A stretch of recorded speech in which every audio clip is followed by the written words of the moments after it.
when we make a prayer to God and we ask Him something and we expect that thing to be realized in a few days or in a few months.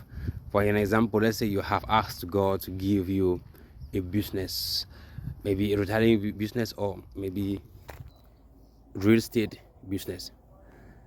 The thing that we don't understand is the moment you ask that thing to God, you have no skills. So for God to take you from where you are and to bring you into the level where you are able to handle that business, where you have the skills, the necessary skills to handle it.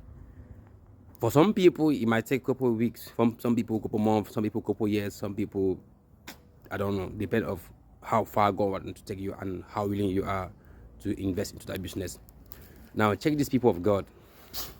If we go in the Bible, in the story of Joseph, God showed him a dream of what He has for him, and Joseph was so happy. And God doesn't lie, okay? As long as we remain obedient and faithful to Him, okay, His favor is going to always be on us. So Joseph has that ability, and he has the dreams. He knows what God has for him. But look where God started, by making him a slave to Egypt, turning his own best friend, family against him. Later on, like it wasn't enough, God moved him and sent him to jail. And at all these times, God is watching Joseph's reaction.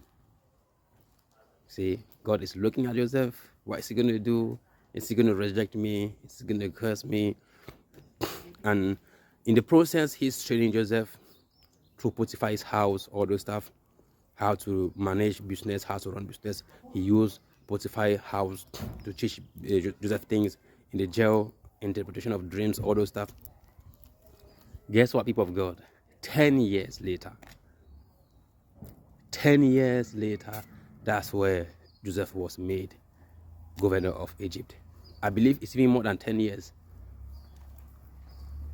But the dream comes to pass. Why? For one reason. Joseph wasn't too smart.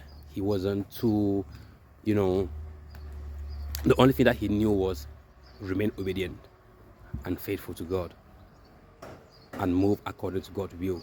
So many bad things happen. Maybe so many great things as will happen. But everything happened for God's sake, because that's how God has planned it to be.